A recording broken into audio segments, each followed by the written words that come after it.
Good morning. Swimming in the deep, going live for the first time ever. I don't know. What would happen if I went live, and just showed some of the things I do in the morning with my pool.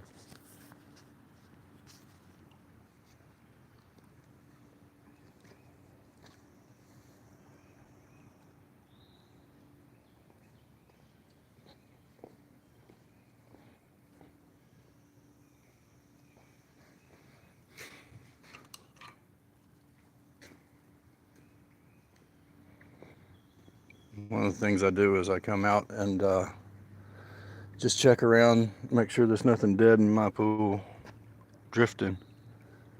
The pool's set to run a few hours in the morning and a few hours in the evening, and then the storms wreak havoc on it. So sometimes that happens, and then the pool cleaners in there might need to be fished out. So go on a little journey with me this morning as I do Swimming in the Deep's first live dirty pool segment here.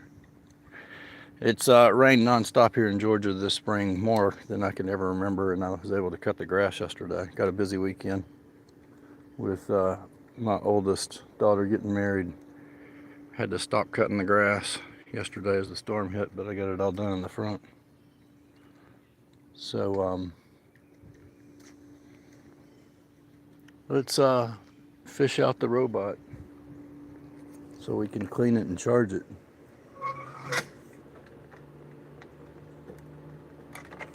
Easier said than done with one hand, right?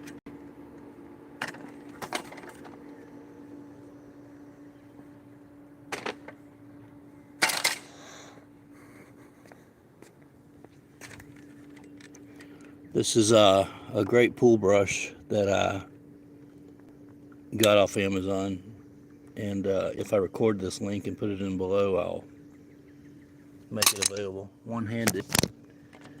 Let's switch it out for the hook. Pick the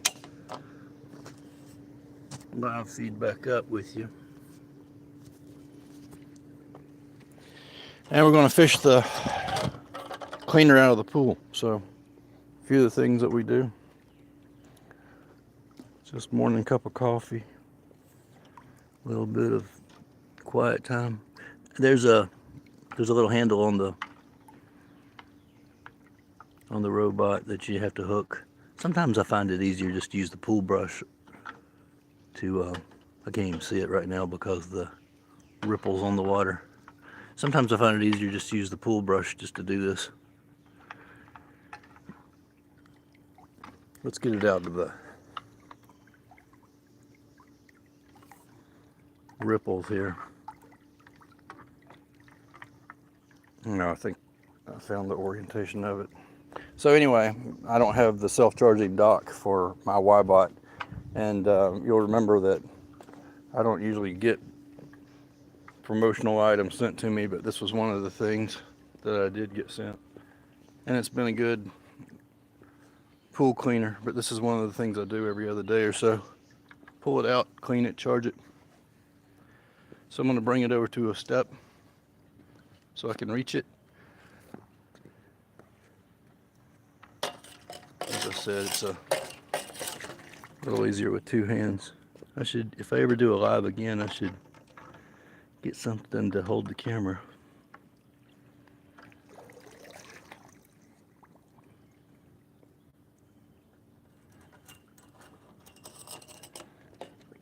So when I'm cleaning my pool with a pool brush or with the big net that I just took off a minute ago, a lot of times I'll easily be able to get this over somewhere I can reach. I don't have to put that hook on. That hook came with it. Basically pull it out. It's got a basket in here to change out. And this is just one cleaning's worth of debris that's in here. You easily unhook it, and I usually shake it out over there, but today I'm gonna do it nearby. When we put it in our pool, I put in this pool filler and everything. I also put a hose in this area so I could easily clean out my whatever I need to, the pool deck or whatever.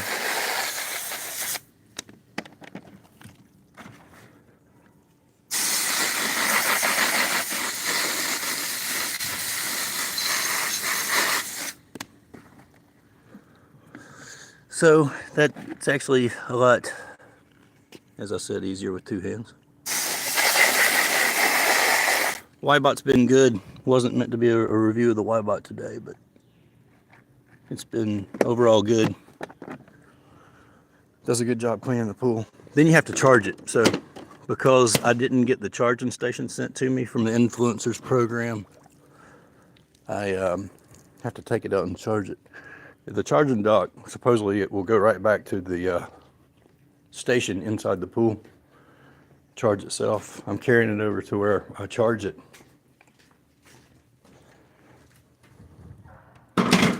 We'll do something else in a minute, but this is some of the daily routine that we do on the pool. It came with the charger. It's very much like a laptop charger, right? And then once you put that in there, it's charging. It shows you the degree. It's got like 5 lights, just like anything else these days, so you can tell when it's charged. So it'll be ready to go in a couple hours again. For those of you tuning in now, we run our pool on an automated schedule, so it's circulating the water several hours in the morning, several hours in the evening, and it usually stays pretty clean doing that, but we've had storms. And I've also got my pH level is too low. In addition to that, we've had so much rain that I'm low on salt. So I won't do that. I went by Walmart yesterday and picked up a bag of salt. And I'm going to let some water off. I usually keep my water level. You can see the arrow down there beneath. I keep my water level higher than that, somewhere around where that screw is. So I'll let it down about 1 inch. And then I'll add the salt back here in a little bit when I have my hands free. But we also want to test the pH because I'm getting a little bit of green in here even when I had enough salt in it. So I need to raise the pH so the chlorine can work more effectively. And I think I've got my test kit over here. With a fiberglass pool, which that is, I don't know if you can tell. Water quality stays pretty good. I got some pH up, which is soda ash, I believe, which will raise it. But my pH level's been a little low since even opening the spring. Test kit's pretty easy to use. This is a simple test kit. And it's good to get one of these new every couple of years. This is just mainly chlorine and pH. You take that off, and usually instructions usually say to go to the middle of the pool. Put it about elbow deep. Not necessarily, you don't want to get it right in front of a jet, but about elbow deep. So I'm doing it behind where the jet is, and you want to get the water to those 2 lines. Because we'll put drops in here in a minute of the agents. Hadn't tested the pool water in a while. It's about 5 drops of each. And then we'll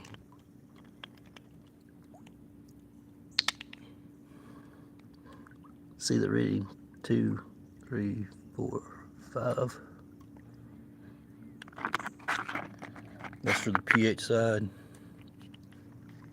This is for the chlorine. 1, 2, 3, 4, 5. Ants are worse this year than ever. I don't have a good chlorine reading, I can already tell. So you can stick this back on, or you can cover it up with your fingers. Shake it around a couple times. You'll see that my water quality does not look great right now. No discernible chlorine because we've had so much rain. I got to add a whole bag of salt. We've got a saltwater coordinator. You want to see your chlorine level right there, right in the middle, and the pH right in the middle. As you can see, my pH is low. More like down here at the 6, 8, 7 level, somewhere in between those two. It's easy to put it on something solid surface, the house. Let's shake it a little bit more because I can tell that agent from the for the pH side's not. All right, so we'll get the chlorine right as well. Mainly because, like I said, we're low a whole bag of salt. And then we'll raise the pH with the that pH soda ash that I got.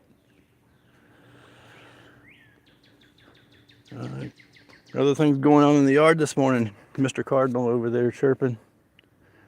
The garden has a few items in it. I said earlier when we started, it's been raining so much I couldn't even finish cutting the grass the other day. Today's a vacation day for me. Hadn't taken a day off in a while. Got a wedding this weekend, my oldest getting married. Let's go over here and see what's going on with the garden. My channel is not just about the pool, it's about different things. You've seen some of these updates in different videos. Tomatoes are coming on. I've already had 2 tomatoes. That's it. But they're starting to come on. Around the 4th of July is when we get most of our tomatoes here in North Georgia, it seems like. My cucumbers always get too much moisture back here. But the cucumbers themselves are doing well. We'll pick one. I think these are straight 8. They have very little of what they call burpees on them. Burpless, you know, the little prickles. Very smooth. Anything that's on there you can just about knock down with your finger. So tomato hornworms, if you ever get them, marigolds are a great way to keep those away. And once you plant a pack of marigolds, you should never have to buy seed again, because all you have to do is take the head of these marigolds. I think I showed this on the video, and you'll have, you know, as many, I don't know, 40 to 60 seeds in the head of that. You just let them dry out, and then every year you can just spread those. Free flowers, peppers out here, jalapenos, bell peppers, just starting to form. And these are the grocery store tricolored peppers, the ones that are so expensive but the kids like. They're like mini bell peppers. So all those are up there. So where'd I get the seeds for that? Well, we just saved some from one day when we were eating them. All right, that's a little update on the garden. Oh, we do have some onions. I did a video, I don't know if I ever posted it, a video of an onion on the counter that was sprouting. And I ended up putting them in the garden. So Vidalia onions, of course, you're not supposed to grow Vidalia onions, or you can't sell them from any other region than Vidalia, Georgia. So I was going to see how they did. Here's the other ones. I don't know, they're probably not getting enough sun, but they did get a bunch of sun until the peppers got higher. And I started my peppers from seed. All of them started from seed, except for those jalapenos. I got them at Tractor Supply. Hosta's doing great. This is the time of year it thrives. Here's some other things I've shown on some of my videos. Propagating plants. We propagated all the things here, and I've got to find places in the yard to put them, but these are oak leaf hydrangeas, and 2 of them. You can plant them both together. They actually look better when you plant 2 side by side. And what does an oak leaf hydrangea look like when it's big? Very white blooms, and then they turn to that kind of more golden color. I've got them in different places in the yard. A gift from my mom for my birthday several years ago, and then I propagated more. Thuja Green Giants. That was another video in some of my videos. Here's some we propagated from a branch that broke off, and these were just sprigs. If you've seen that video, these are getting big. There's 2 I didn't plant yet. There's several others I have planted. Maybe I should leave them in the pot longer, I think I've learned, because these are doing better than the ones that I put out, but they're doing well as well. That's a Leland cypress, but I put 2 sides to that. This is a wax myrtle that also propagated, and it's ready to go somewhere too.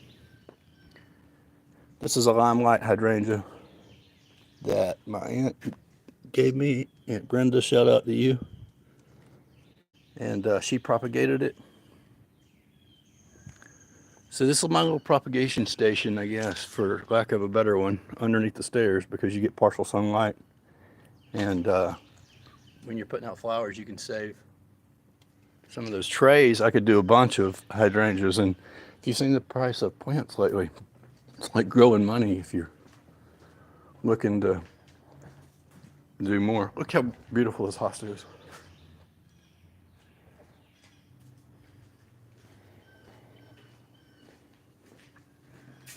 We'll go over here and take a look at a couple more plants while we're live, and we won't go live too much longer, but thanks for joining me today as we're just taking a look about some of the things that we do in the morning. These are some double bloom hydrangeas that didn't do as well this year, I think because of the frost cycle. I didn't clip them back too much. Those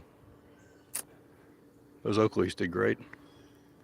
That's a rose of Sharon back there. That plant, you can't tell it, but it's 15 to 20 feet high and started from a sprig from my neighbor. And they put off tons of sprigs, so you can share them. If you know me personally and stuff, let me know. I've got tons of sprigs I could give you that are down there, ready to go. More oak leaf hydrangea back there.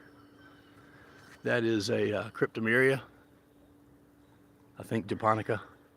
I bought those as now they're, what is that, 35 feet tall.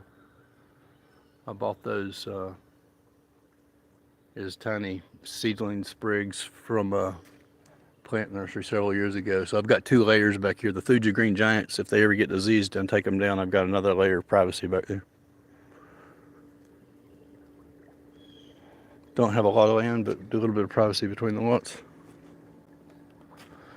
All right, that was a little look around the yard and some of the things we do. After I get off here, I'm going to let down the water a little bit, and I'm going to get the water quality in check by raising the pH and dialing up the chlorine once I put the salt in. Thanks for watching. We'll do another live another time, and I'll try to make this one available as a recording if that works out that way. This was the first one. Like, share, and subscribe. Appreciate you guys.